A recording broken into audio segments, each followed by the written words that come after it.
Will Malaysians re-elect Prime Minister Najib Razak? Many say the scandal-plagued leader is ahead in the polls, but can his opponents pull off a shock victory? I'm Andrea Sankey, and today's newsmaker is Malaysia's general election. For supporters of Malaysia's government, the question isn't whether the Prime Minister's coalition will win, but by how much. The ruling National Party has essentially been in power now since the country gained independence from Great Britain 61 years ago. But Prime Minister Najib Razak is facing a major corruption scandal involving allegations of diverting millions of dollars in state funds to his personal accounts.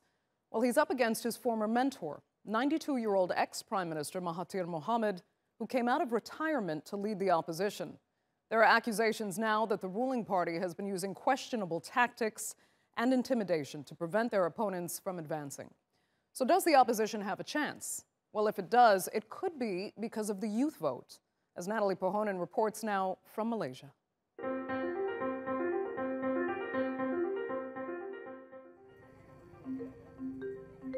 There are just a few days left in Malaysia's election campaign, and for 25-year-old Syed Saddiq, every minute counts. His campaign team wants him to meet at least 30,000 voters in this southern electorate.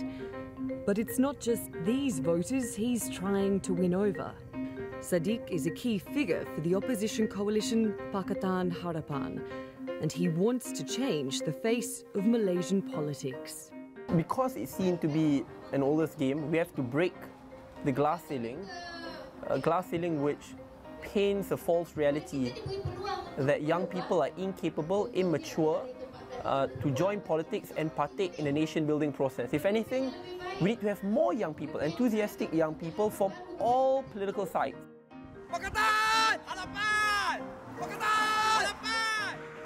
This is no ordinary political battle.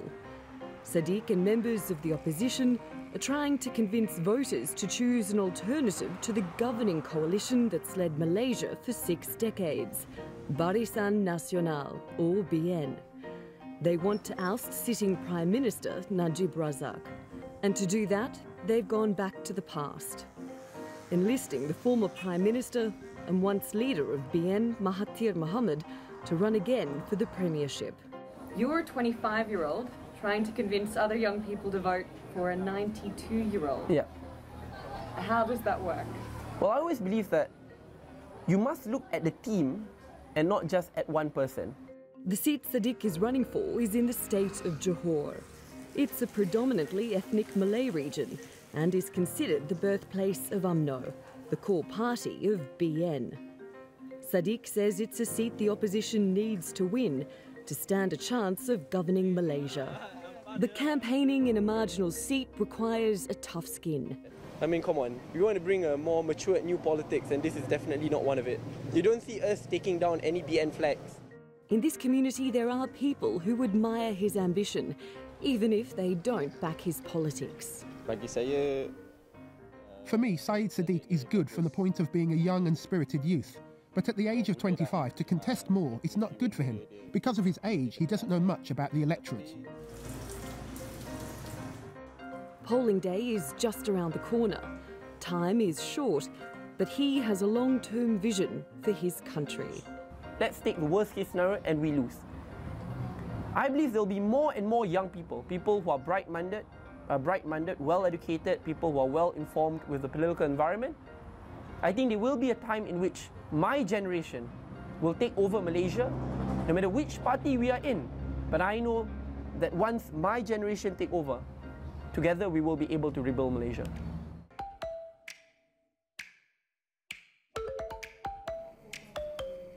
Khairi Jamaluddin is the Youth and Sports Minister. He's also the leader of Barisan Nasional's youth wing. Obviously, we hope that it's not the age that comes through for Barisan Nasional, but rather our ability to provide a more realistic and responsible future. For this election, BN has launched its first youth-specific manifesto. We felt there needed to be an additional stress, additional focus on some of the initiatives that we'll be taking in the next 5 years when we win to address young people and their concerns, especially when it comes to jobs, when it comes to salaries, entrepreneurship, training, quality of life. Those young people have only ever experienced a government led by BN. When it comes to their next Prime Minister, they will have two options.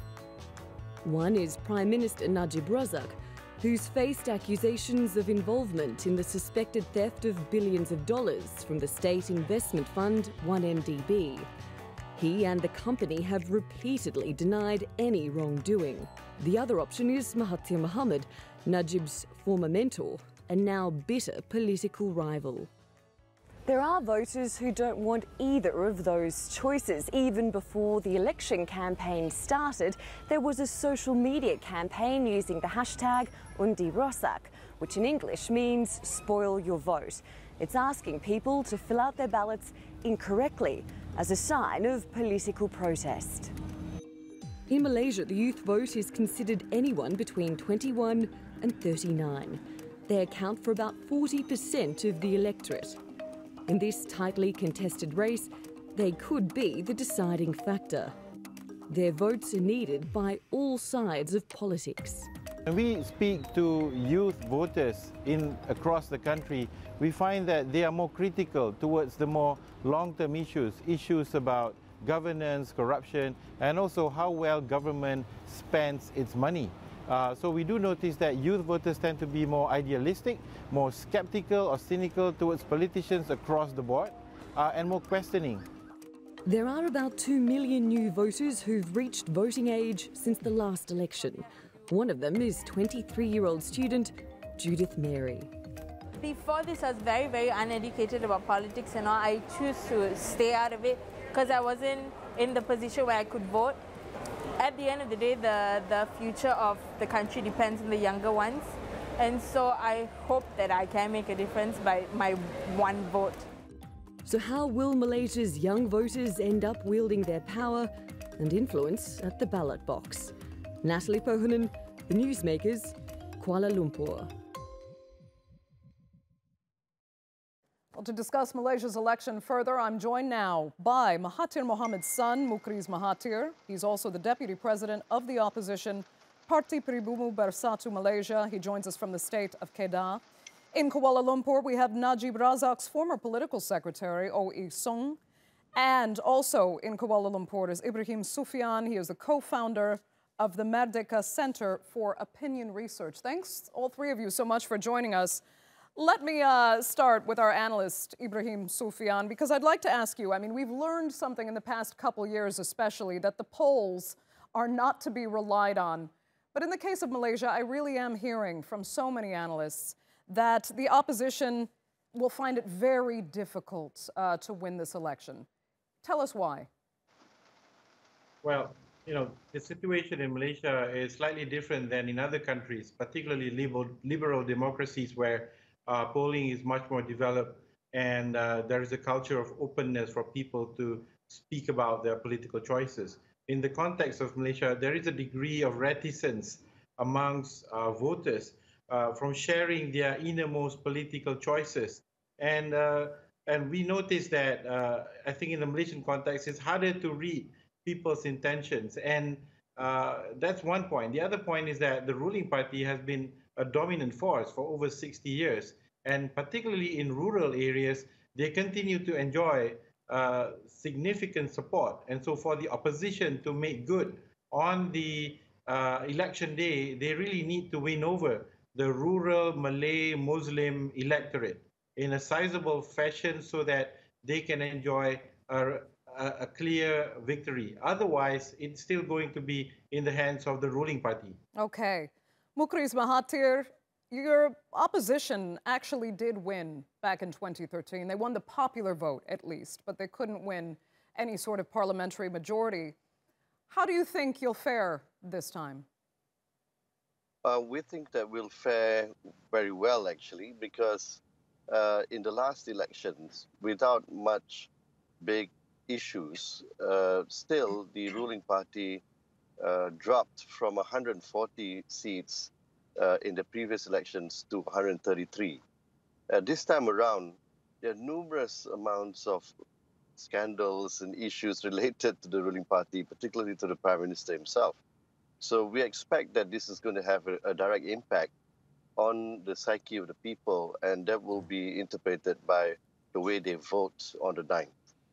Okay, let me ask Oh Isong about that. I mean, we've heard that maybe the polls can't be relied on in Malaysia, and yes, the ruling National Party has been in power for 61 years now, but the election may be different this time, given that the Prime Minister himself is facing this kind of scandal. Well, if it is a so-called one-to-one straight fight between Barisan Nasional and Pakatan Harapan, I think the opposition of Pakatan Harapan would indeed have a fighting chance even to sort of win more than half the total number of parliamentary seats. However, there's this other party, the Islamist party, the PAS party, which has sort of broken away from previously the opposition coalition and is now on their own and working extremely closely with the ruling UMNO party. So in any constituency, you have the PAS party splitting a number of votes. I think by Ben Sufyan's account, well, sometimes up to 20% of the votes. In that case, well, it would benefit the ruling UMNO party, because Malaysia has this system whereby if you win most number of votes in the constituency, you will become the elected representative of that constituency. So I think the PAS party will indeed play either a kingmaker or spoiler vote in this particular election. Okay, I mean, Ibrahim Sufyan, do you agree with that assessment? Because I've heard that before, that the opposition's biggest loss was to have the Islamist party leave its ranks. It was part of the opposition coalition before, and it's lost that support now. Yes, I mean, I still continue to stand by that analysis. The reason is because the Islamist party is the second oldest party in Malaysia. And they have been in power, or rather they have been in politics for 6 decades as well. And they are embedded, particularly within the Muslim community in Malaysia. And although that they are not part of the opposition coalition, they will continue to have their base of support. And this base of support is sizable enough in many places, particularly in the rural areas of the country, to deny the Pakatan Harapan opposition coalition the chance to have a clear strike at victory. And we think that with them acting as a spoiler vote, they will ultimately prevent Pakatan Harapan from winning, even though Pakatan Harapan may gain an even bigger share of the popular vote in this 2018 general election. Okay, Mukriz Mahathir, do you think your coalition can actually overcome the loss of the Islamist party that was once part of your bloc?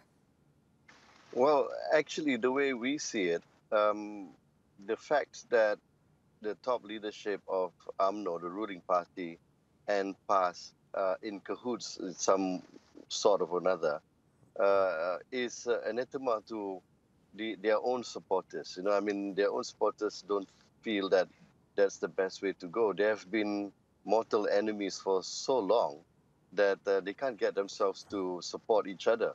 So what I see in my own state up north, which is Kedah, is that PAS has lost considerable ground. And we think that they are going to be faring very poorly in these elections. And therefore, Pakatan Harapan has a good chance to actually make it this time around. Okay, let me ask you, though, I mean, especially for international observers of Malaysia in this case, Anwar Ibrahim is still in prison. He was, for so many people outside of Malaysia especially, the face of the opposition. Now, obviously, he's not contesting this election, but he will be released soon after the election is over. And it's been said that your father would actually plan to cede power to him should the opposition win this election. So are Malaysians going out, in the back of their minds, will they be voting in a sense, if they vote for the opposition, will they be voting for Anwar Ibrahim? They'll be voting for the future. Even my father admits that he's 92 years old, not getting any younger, and he knows that he won't be staying long in office in event, God willing, we win these elections. So there must be clear succession planning. And the one that is being hoped for by the people, of course, is upon the release of Anwar Ibrahim with a pardon, allowing him to be active in politics again. Therefore, he's the right candidate to take on the top leadership. Okay, Ibrahim Sufyan, do you think Anwar Ibrahim, although in prison right now, is an asset of sorts to the opposition? Well, Anwar Ibrahim continues to retain sizable affinity within the pre-existing opposition supporters. And he has been instrumental in convincing the pre-existing opposition supporters to accept Dr. Mahathir to lead the current opposition coalition. So he continues to play a pivotal role in Malaysia's politics, particularly from the standpoint of bringing people together to support this newly formed opposition coalition. Okay, let me get O.A. Song's take on this. I mean, do you feel, in a sense, that the presence of Anwar Ibrahim is part of this election, or do you think it's just marginal and doesn't really count as far as your campaign is concerned? Well, I think in this election, obviously, because he is in prison, therefore he is not presented very prominently. But as Ben Sufyan said, of course, Mr. Anwar Ibrahim still retains a sizable support and is definitely an asset to the Pakatan Harapan coalition. But I think this election ultimately is about whether the voters at large, whether they would like to still retain the party or the coalition which has ruled them for over 60 years, or whether they would like to try something new, whether they would like to seek a change. It's more about that, whether they like UMNO, whether they like BN, or whether they dislike UMNO and dislike BN. And Dr. Mahathir, to a large extent, and perhaps Mr. Anwar Ibrahim to a lesser extent, simply because he's still in prison, they are agents for change who, in many people's mind, could bring about such change. Do you worry, let me ask you, as a reporter featured in the report that we ran prior to this panel here, there's an element as well as people that are just fed up with all parties involved and with the system of voting that they feel is generally unfair because of the way it's structured. It's called the Spoil Your Vote campaign, Undi Rosak. Let me ask you if you think that's an issue that you'll have to contend with, the apathy and the indifference of voters now that just are dissatisfied with Malaysian politics. Oh, Isung, go ahead. Well, I think the Undi Rosak campaign focuses primarily on the younger generations and more specifically on the so-called millennials. This particular subsegment of our voters who are, well, very, shall we say, difficult to please. For example, whereas previously the opposition coalition could pretty much take younger voters in a sense for granted, in a sense that younger voters would like change and they will therefore support the opposition. But the millennials, sometimes they have very specific demands. For example, they would think that the opposition did not do enough to champion certain of their yearnings and so on. And therefore, in order to punish the opposition, they will either stay home and not vote, or indeed so-called cast invalid vote. I think if there's any lesson to be learned from this, the opposition would have to sort of cater to this younger group of voters much more carefully in the future. Okay, let me ask Mukris Mahathir then. I mean, have you been catering to the younger generation in Malaysia? Some say you haven't, given that you've chosen a 92-year-old leader. But what's your take? Well, of course, having him as our leader brings up the average of the age up quite considerably, being 92 years old. But most of our candidates are youthful or even coming from the younger set, 35 and below. And therefore, we project a new kind of leadership that takes into consideration what the young people want for their own future. Even having said that, Mahathir Mohamad, everything he says inspires and resonates with young people. So I think the support that he gets himself, you'll be surprised, come very much from the youth, actually. Okay, well, let me get the assessment of our analyst then, Ibrahim Sufyan. First, I mean, tell us where you think the youth really does stand in this election, in your opinion, and also the indifference of some, or I shouldn't say indifference so much as the anger of some that think it's worth casting a useless ballot as part of the spoil your vote movement. Well, I mean, there is some cynicism amongst younger people about politics in general, and we see that here as well as in other parts of the world. But I think many Malaysians are very deeply interested about politics and the fate of the country's future. And the reason is because of a number of things.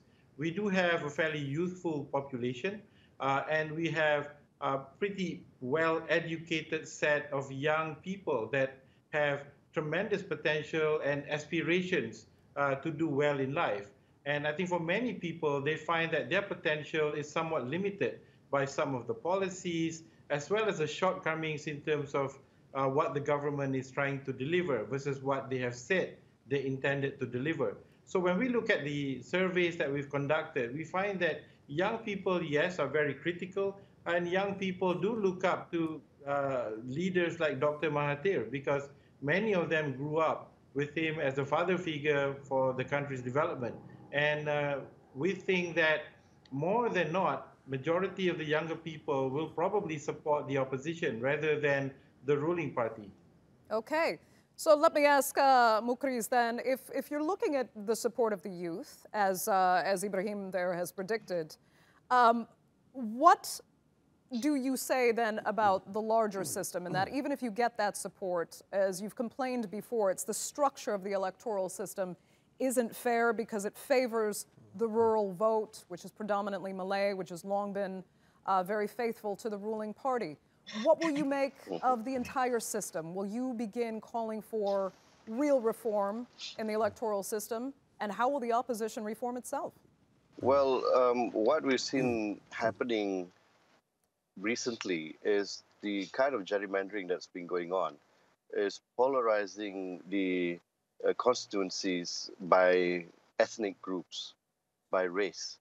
I think the thinking behind that is that the more constituencies that have majority Malay voters will tend to vote for the ruling party. That thinking actually is outdated with the advent of our party, which is Bersatu, that also caters to the Malay electorate. So I think we have ways of mitigating that new development. And we're quite confident that we'll get as many votes that we need to actually win these elections. Okay, Mukriz Mahathir, I'm going to have to give you the final word because unfortunately we are completely out of time for this segment of the Newsmakers. I'd like to thank all three of you so much for joining us.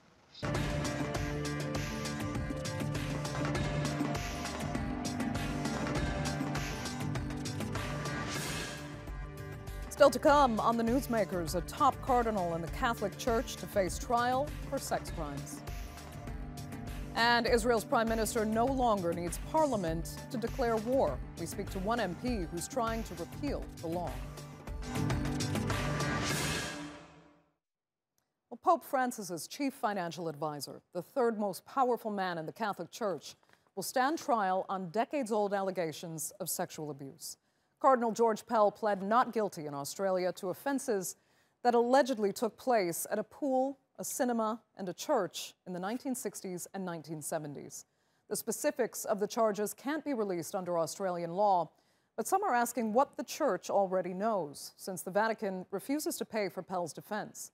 Christine Petrovolakis reports.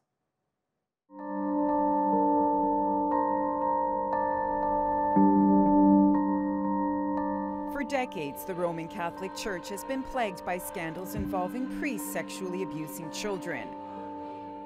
But now, one of the most senior officials in the Vatican has been charged. Cardinal George Pell will face 2 trials in Australia over historical sexual offense allegations.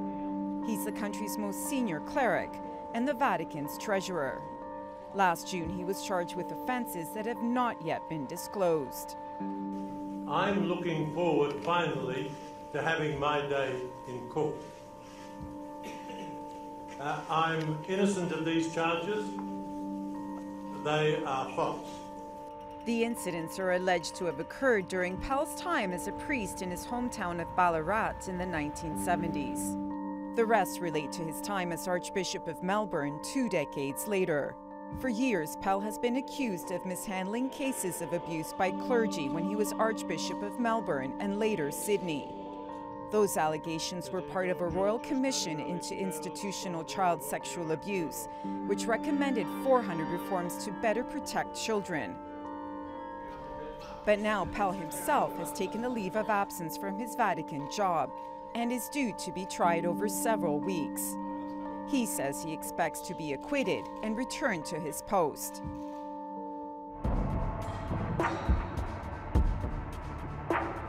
Once applauded as a fearless Catholic reformer, Pope Francis has come under fire for his handling of sex abuse scandals within the Church. During a trip to Chile in January, he faced harsh criticism for defending a bishop accused of covering up the crimes of a pedophile priest. Here in Chile, there are bishops who should be or who are in jail, or who at least should be relieved of their posts. The Pope knows it, but isn't doing anything because he is a coward.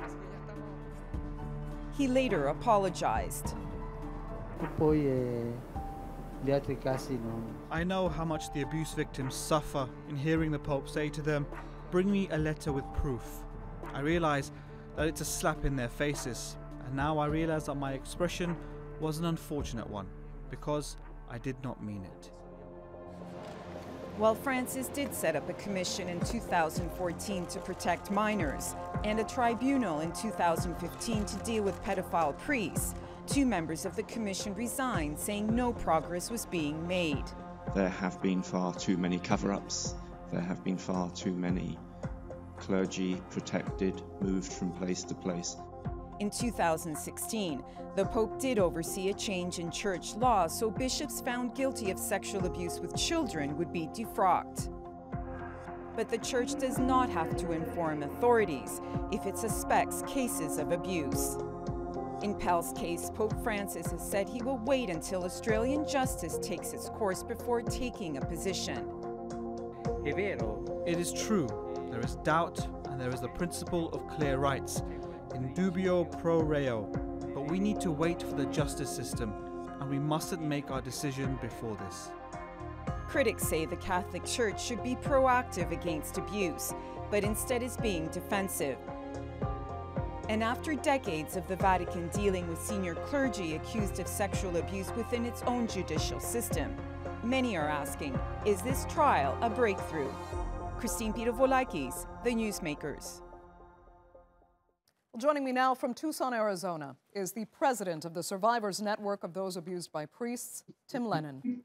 From Rome, we have Father Robert Gall, and in Melbourne, Australia, is Judy Corton, a lawyer who specializes in institutionalized sexual abuse. Thanks all so much for joining us on this panel. Tim, I would like to start with you. I know it's been a very slow and painful process, but are you at least encouraged by this development, the fact that Cardinal Pell will now stand trial?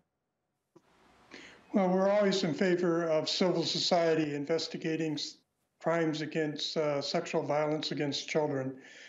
So when the state institutions or civil institutions take seriously and aggressively prosecute those that would harm children, we support that and honor all investigations. But is it bittersweet, in a sense, Tim, that it did take this long to get here? Well, there's still more work to be done. 3/4 of all victims of child sexual abuse never step forward. So only a small percentage of those ever come to any kind of civil or criminal resolution.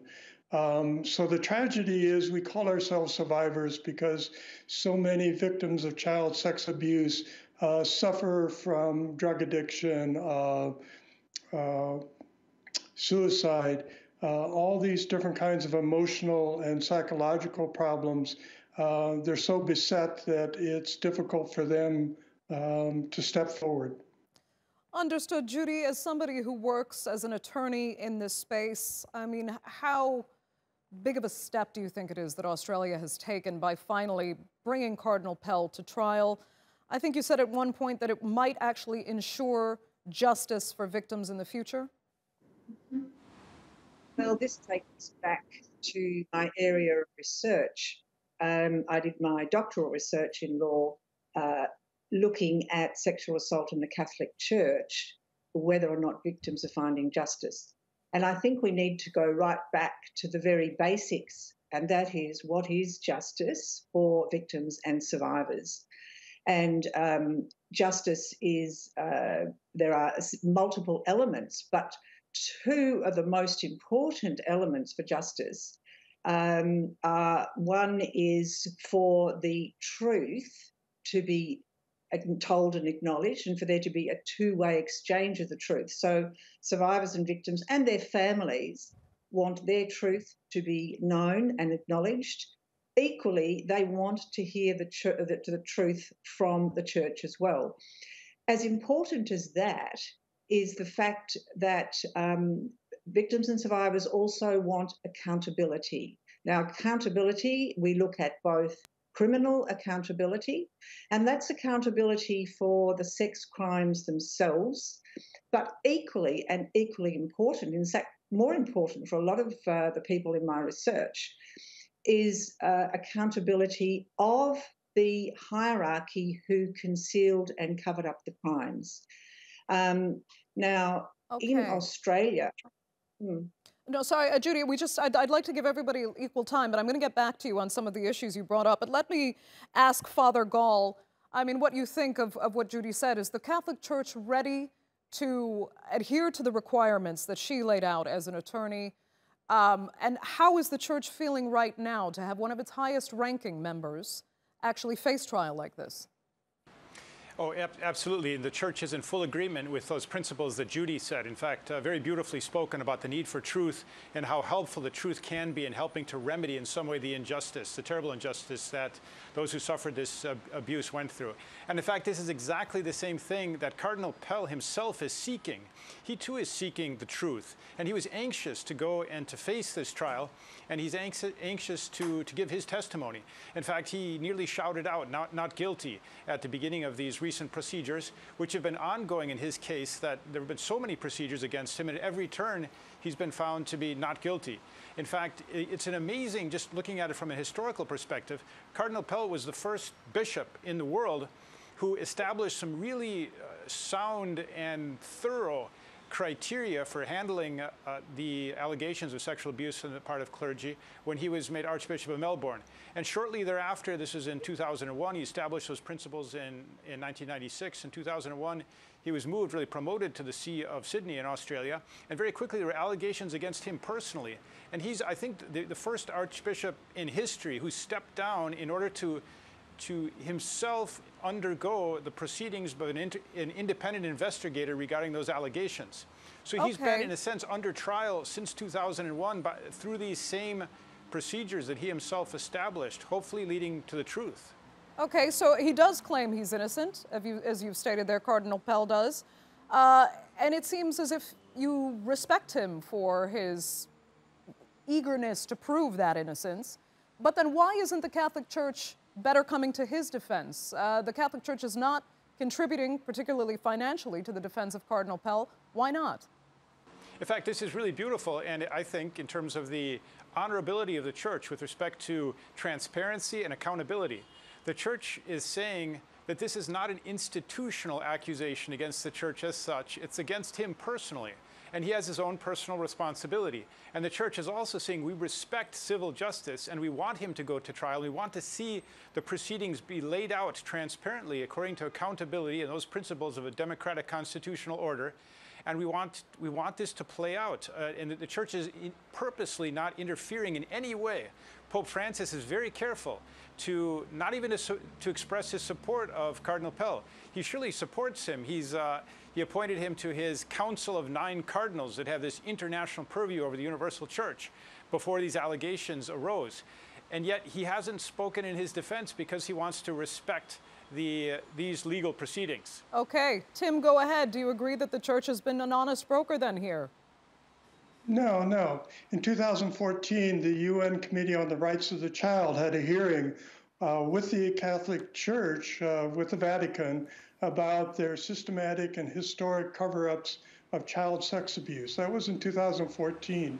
We still have not heard a response from the Vatican to the UN Committee on the Rights of a Child 3 years later.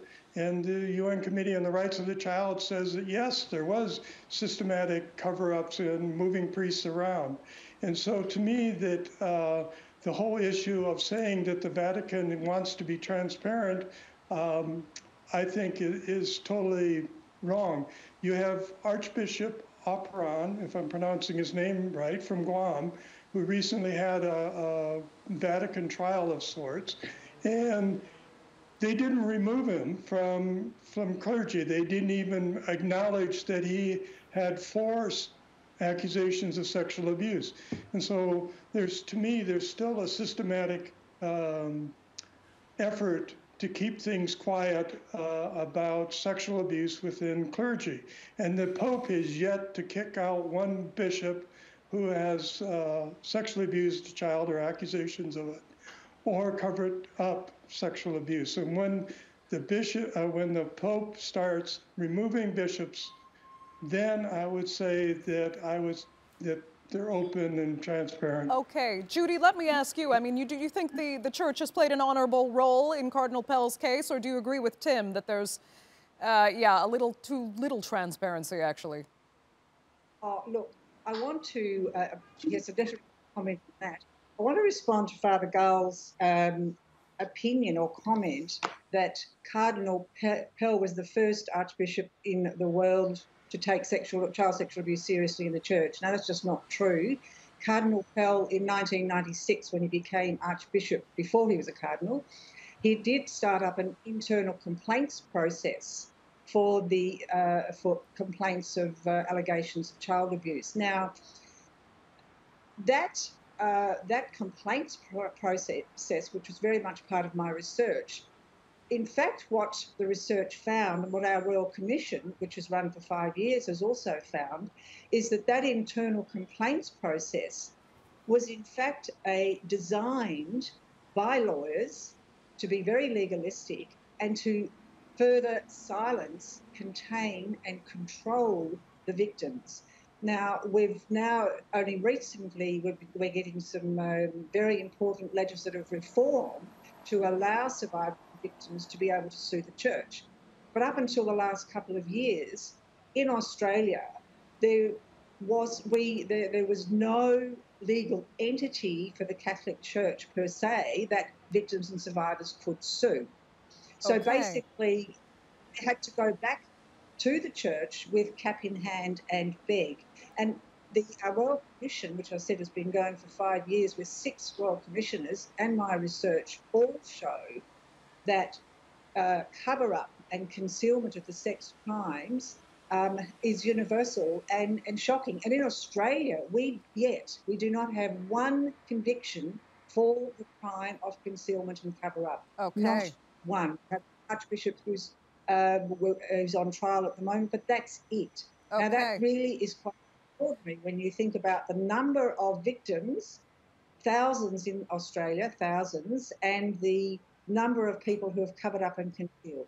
So, Father Gall, I mean, you feel the church has really made progress and has been transparent in this process, but we're hearing the opposite from both the victims and the attorneys that work so closely on these cases. Where does that leave you? Well, of course, there is room for progress, and it's one of the reasons why Pope Francis was elected, why he was chosen, was to bring reform to the church. It's one of the reasons why he brought Cardinal Pell to the Vatican, was to assist in this reform and this accountability and transparency, also regarding economic affairs within the Vatican. And when I said that Cardinal Pell established those rules for addressing clerical sexual abuse in 1996, I said that he was the first among bishops throughout the world.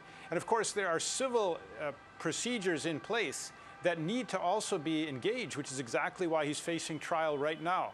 And Judy brought up the issue of Archbishop Operon, the fact that he has already been tried and convicted in the Vatican regarding crimes that the statute of limitations have already run out back in his home country of Guam, indicates that the Vatican has more severe procedures than many states do, many civil jurisdictions.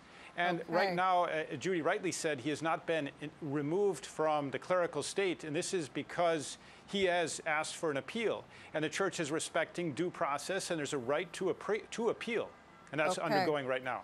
Unfortunately, Father Robert Gall, I'm going to have to give you the last word. We are completely out of time for this segment, but there's unfortunately so much more to discuss. But we'll look forward to see how the trial develops, and thank you all three so much for joining us on the Newsmakers.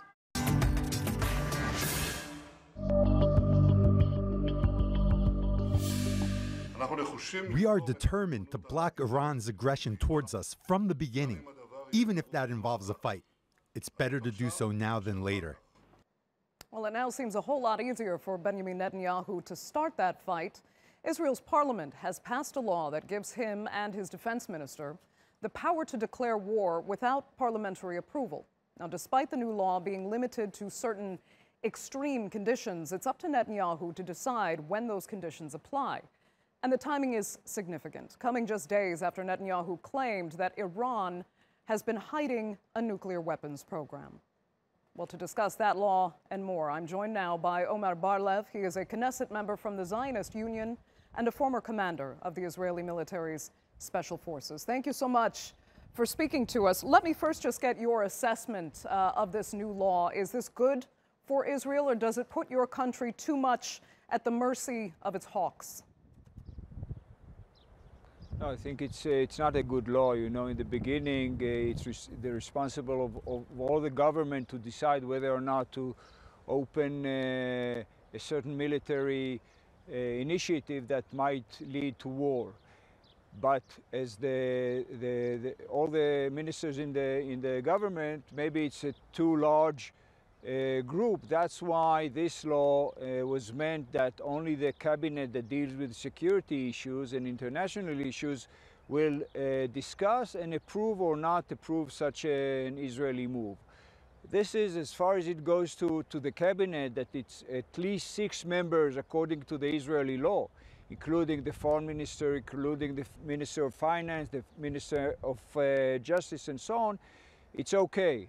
But what Netanyahu tried to do is that at certain special circumstances that were not defined, he and the Minister of Defense can decide without involving the rest of the cabinet in such a decision. And this is very bad.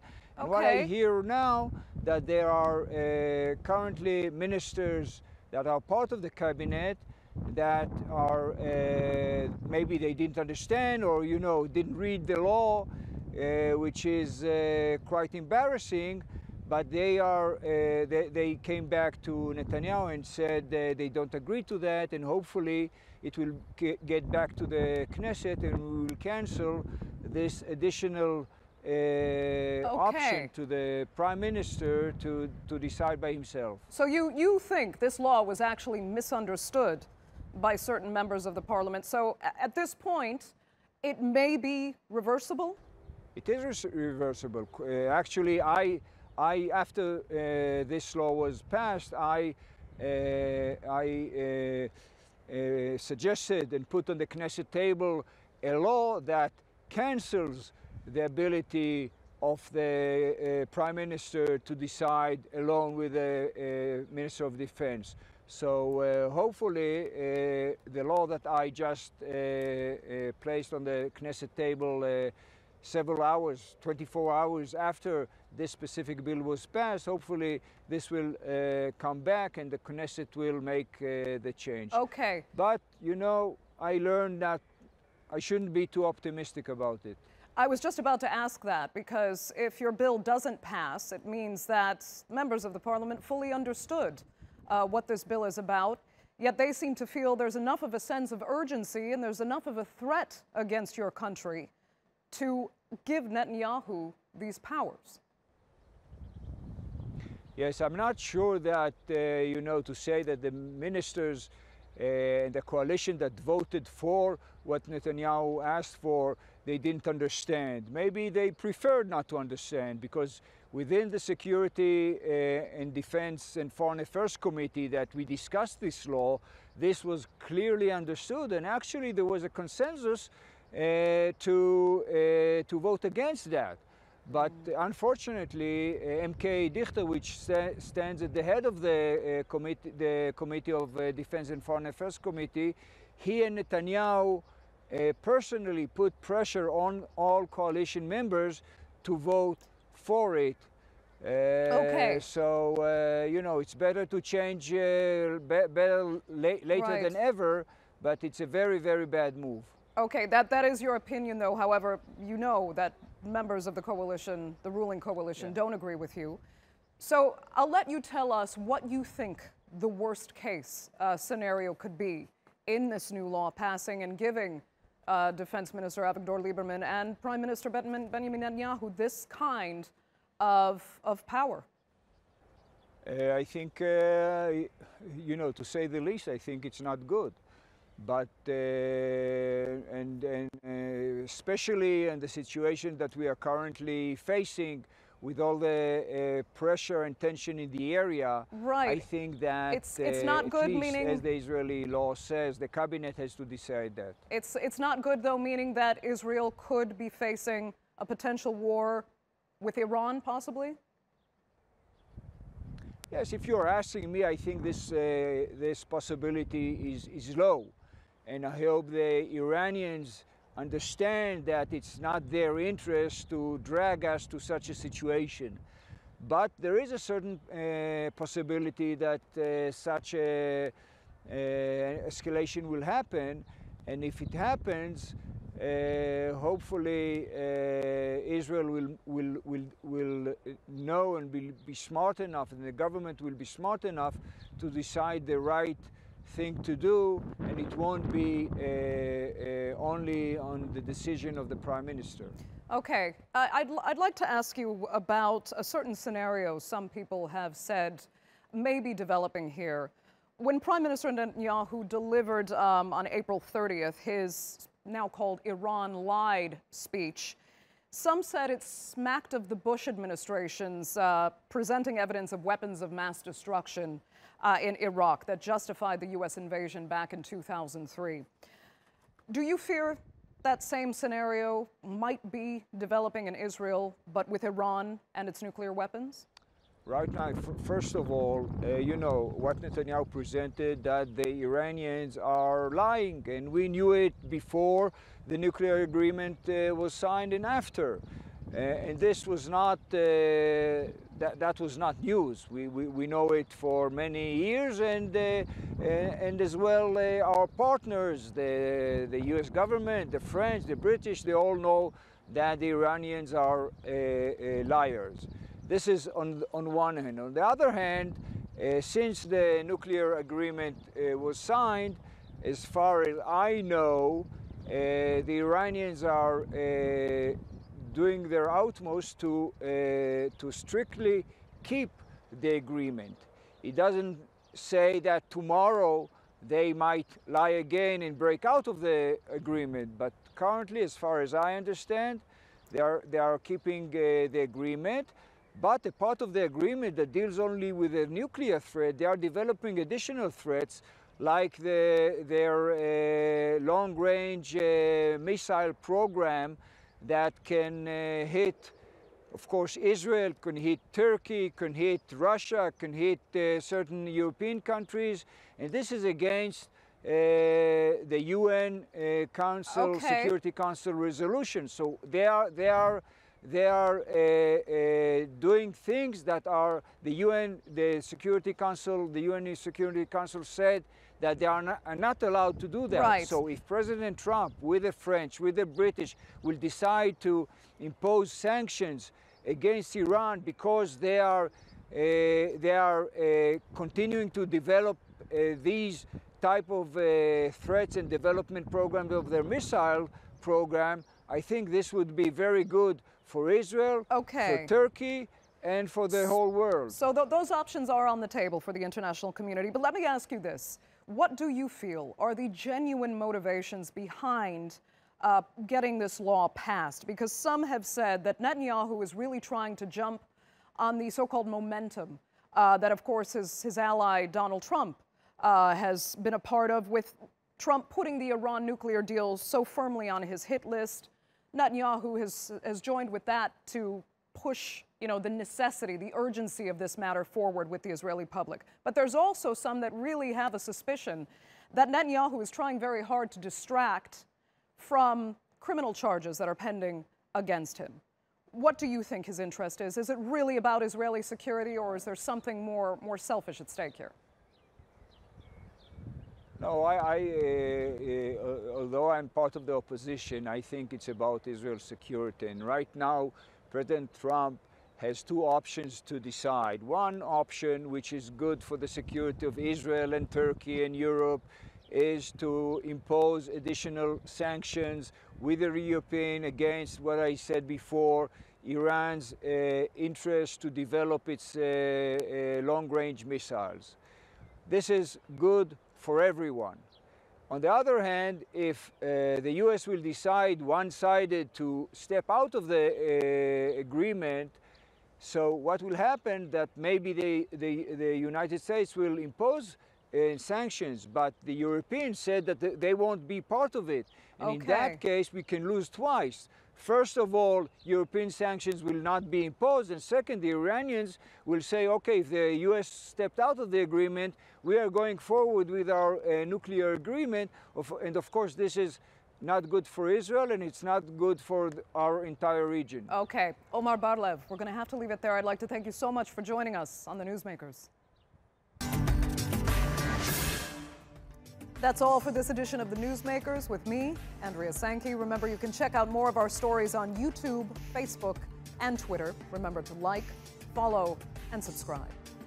Next time, why the EU's new budget could lead to further clashes with Poland and Hungary.